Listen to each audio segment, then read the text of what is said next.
Hello, everyone.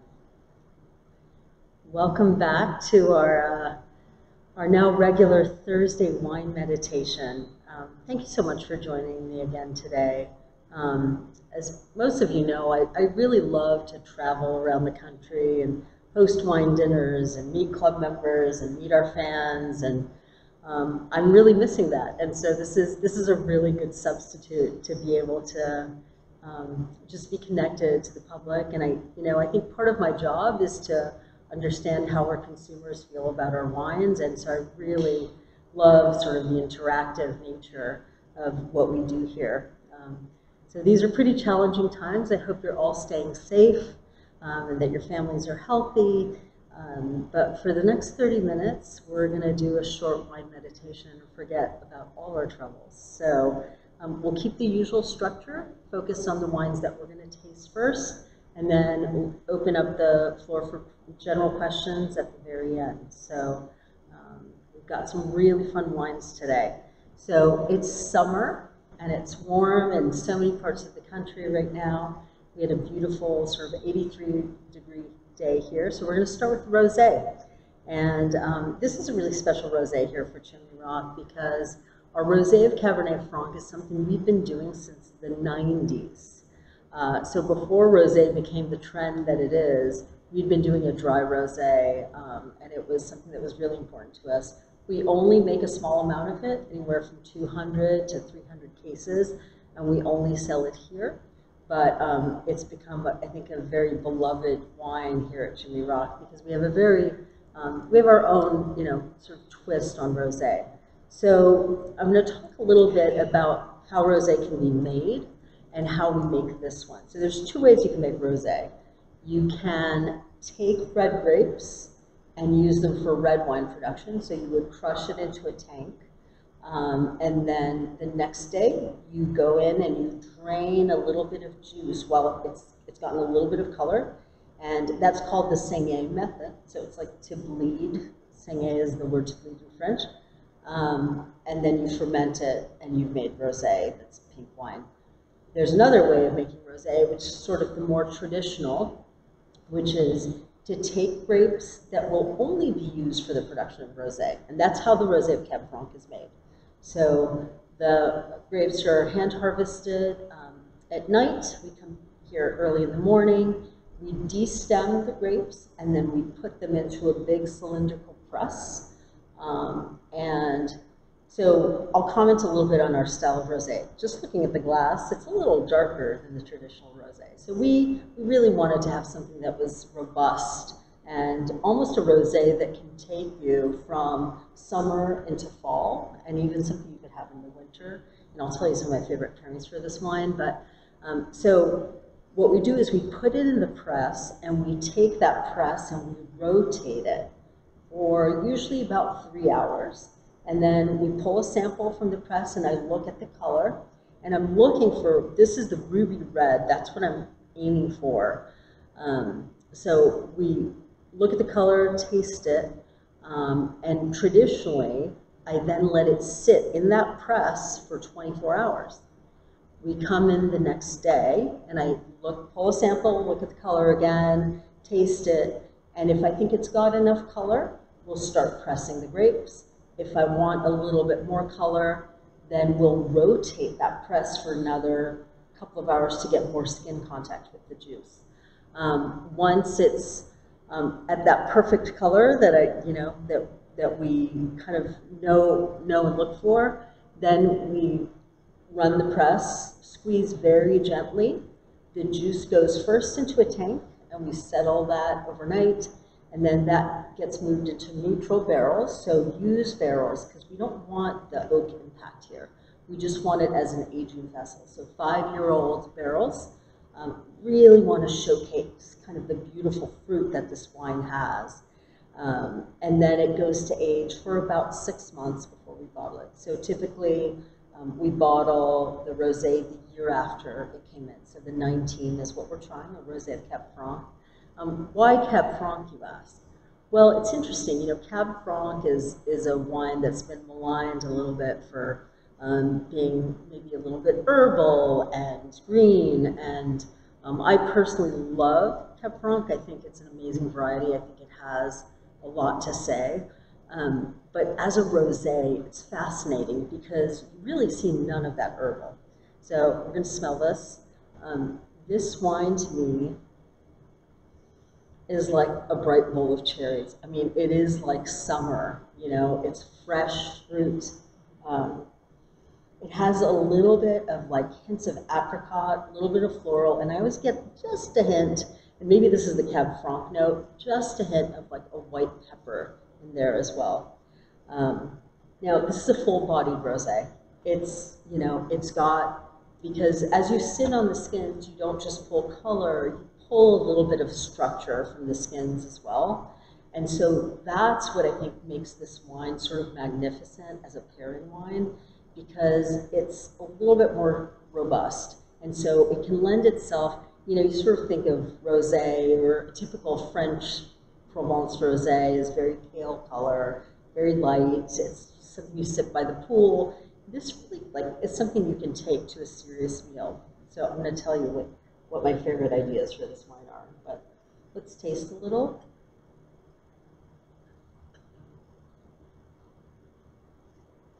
Aw, Kata. Hi, Courtney. Aw. Oh, Debbie says this is the only rosé I drink. I love that. Oh, Puccini, you got to try this floral rosé. You would love it.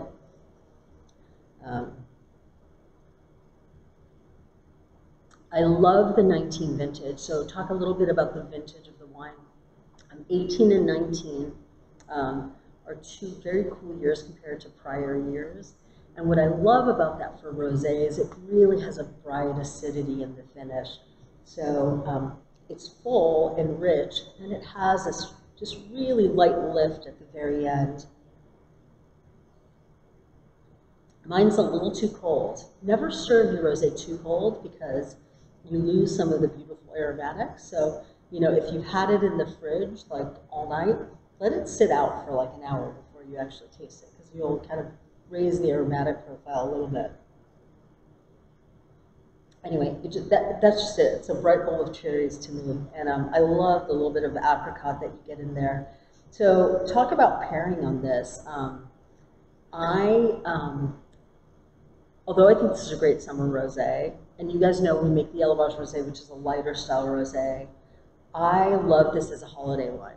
I think it's amazing at Thanksgiving. It actually pairs really well with like turkey and cranberry sauce, and I think the cherry in this with the cranberry sauce and the turkey is just like awesome. It's one of my favorite Thanksgiving wines. And part of the reason I think it's a great holiday wine is I feel like that color is just, it's festive, you know? It's like this ruby, like happy color. I just love it. So do we have any questions about the rosé yet? Not yet, but lots of fans of it. Good, I'm glad you guys are enjoying.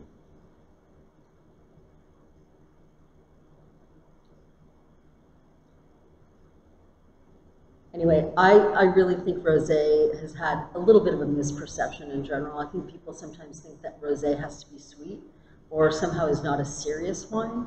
But I think it's a great reminder to think about rosé, and it can be great wine. One of my favorite French rosés is Domaine Tempier out of Bandol. Just beautiful, super complex. And I think rosé does not have to be sweet, and there's a lot of dry rosé nowadays. And it can be thought-provoking. And I think this one is thought-provoking. Our Elevage rosé is definitely kind of a lighter, you know, fruitier style, but this really has something to say. With that, I think we're going to move on to Arrowhead. Let's talk about Arrowhead. So Arrowhead is one of 9 single vineyard Cabernets that we make here at Chimney Rock. So let's talk about our topography again. If you haven't done this tasting with me, I just want to remind you of like what our geography looks like. We're at the south end of Napa Valley in Stags Leap District. We're nestled against the Stags Leap District hills. We've got 105 planted acres. The north end of our property is closer to those Palisades, and there's all these massive outcroppings of rocks and bedrock on the Palisades that trap heat and give us really great ripening weather for Cabernet.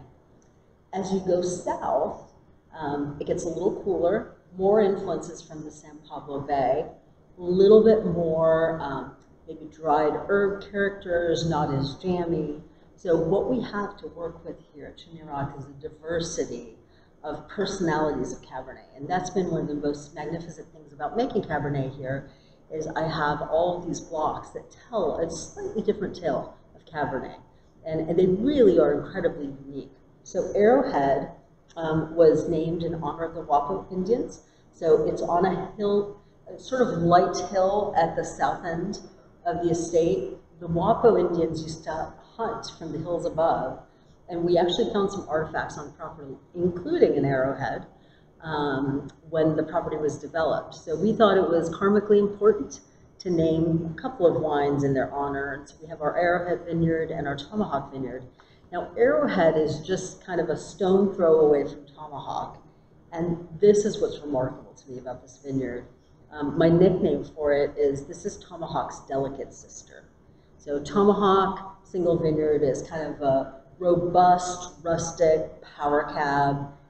Arrowhead is much more sort of fragrant and feminine and a little bit delicate, but it also shows kind of this old world character that we get from the south end of the estate, because it is a little cooler. And this has a little bit of age, right? So it's 2012, it's an 8-year-old cab. So when you smell this, we're starting to get some of those secondary beautiful aromatics. So in its youth, this wine to me is kind of bright cherry, kind of red toned fruit, less of the blackberry and blueberry that we get from the north end of the estate, more of the red toned fruit, plums, that kind of thing. And then as it's aging now, and I have not had this wine in a while, so I'm really excited to try it. I'm starting to get a little bit of that, what I call like a wet gravel character, which is a little bit earthy. So you've got that fruit, but you've got this stuff right under that just makes it really, really intriguing. A little bit of mint, maybe.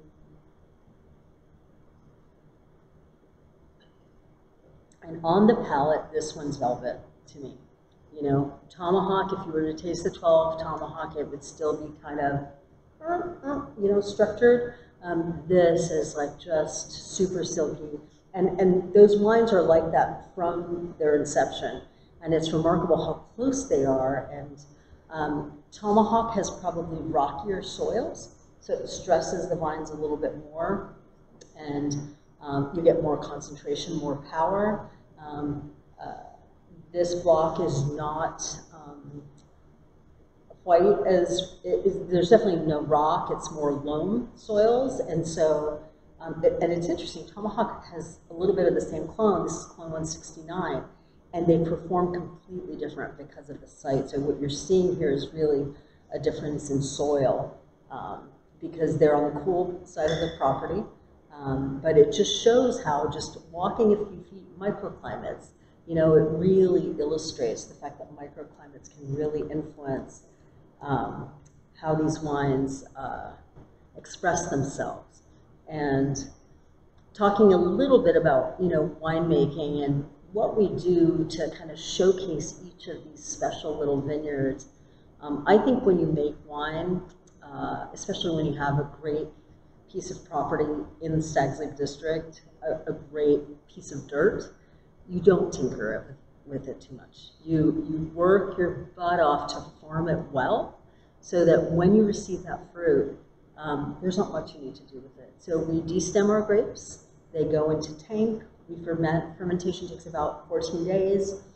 After that, I love to let the skins just sit on that juice.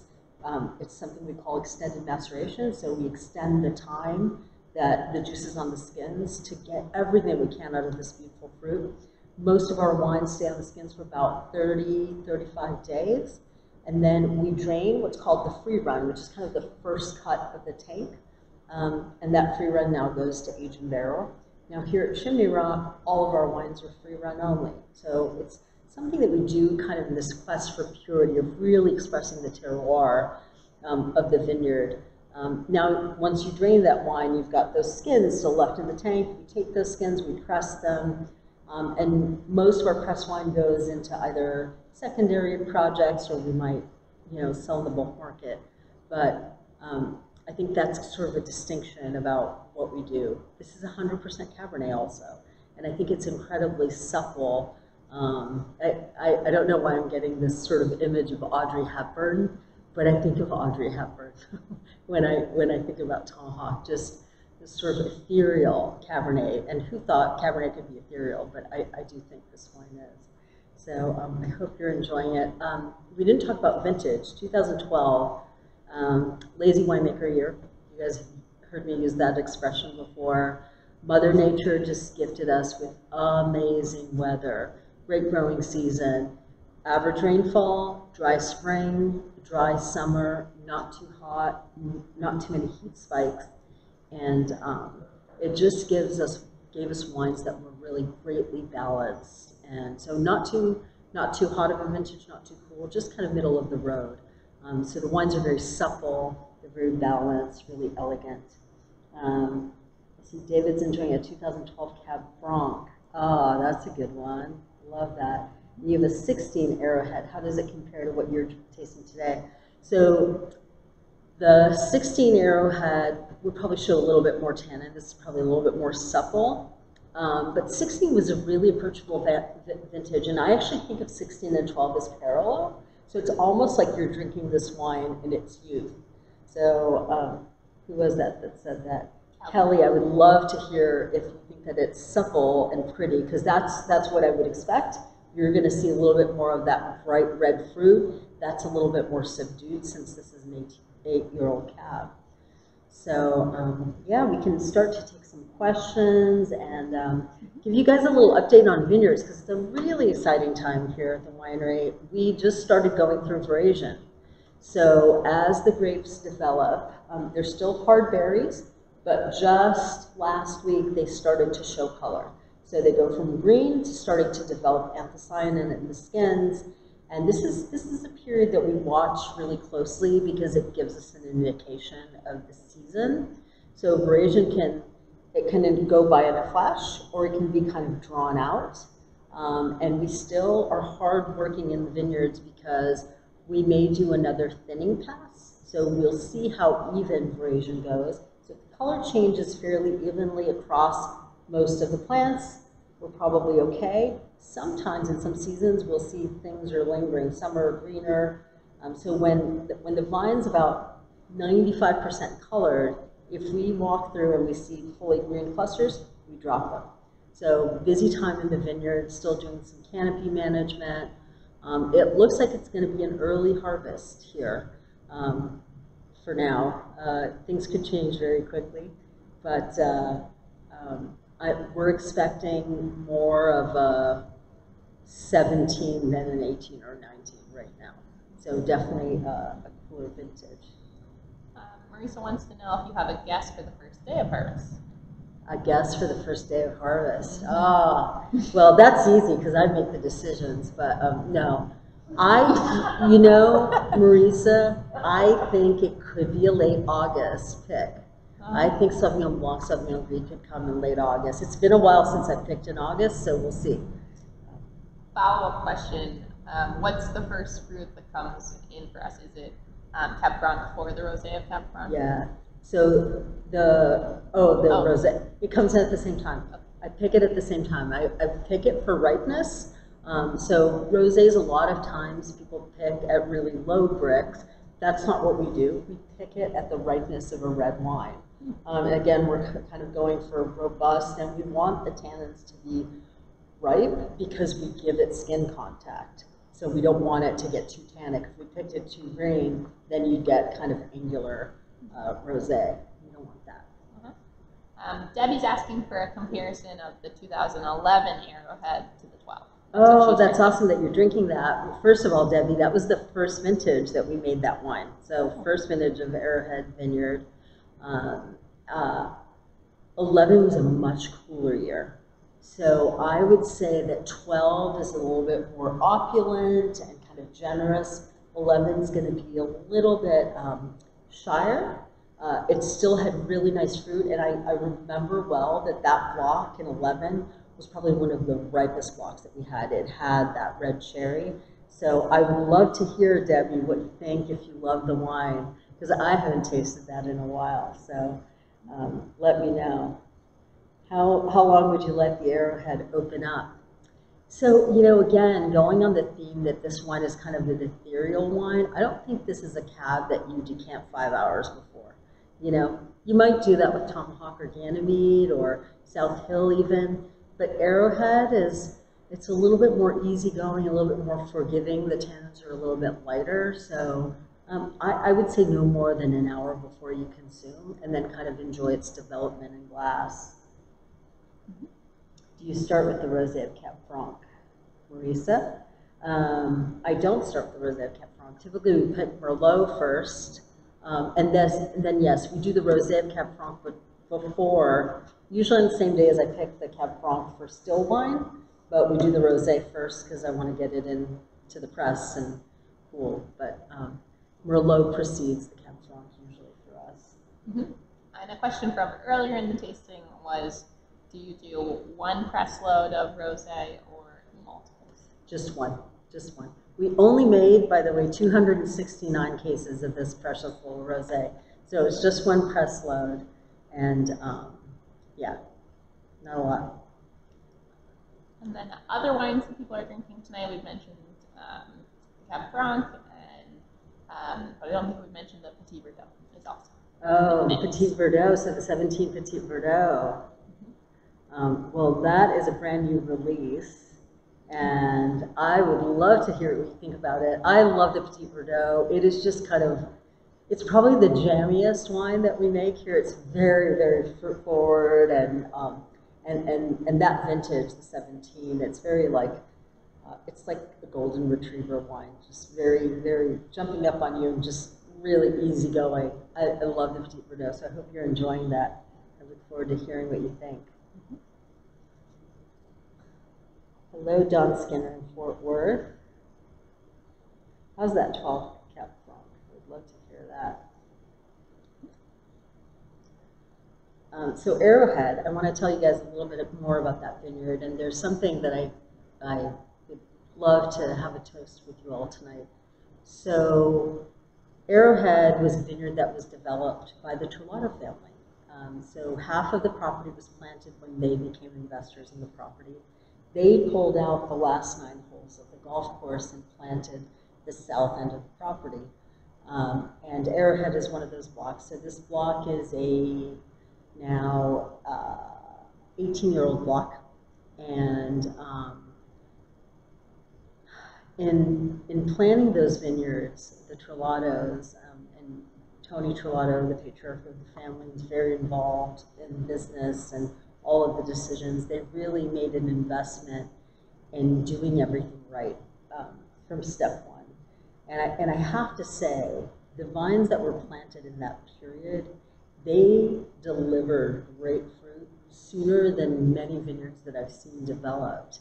It really goes to show when you think about spacing and clone and rootstock and what goes into every detail, how critical that is for quality. And so this is the first tasting that I've done since my beloved wine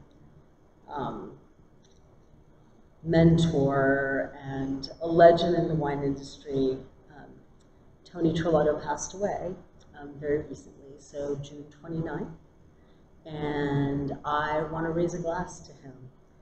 I'd love to tell you about Tony. He would walk in a room and he would just light up a room with passion for what he was interested in, and usually that was wine. But the belief that nothing was more important here at Chimney Rock than quality, and that we did everything to make sure that what we put in the bottle was extraordinary, it was inspiring. And so I want to raise a glass to Tony. I hope he's watching from above. I hope he's here to work harvest with me through many, many, many years. He'll continue to inspire me. He changed my thinking in some ways as a wine person, as a young wine person. I think I had a much narrower view of wine, and he really opened my mind. And he was an amazing teacher and a great listener and a great supporter, and he loved these wines. So join me in raising a glass to Tony. I will miss him, but I know he's here with us. So cheers, guys.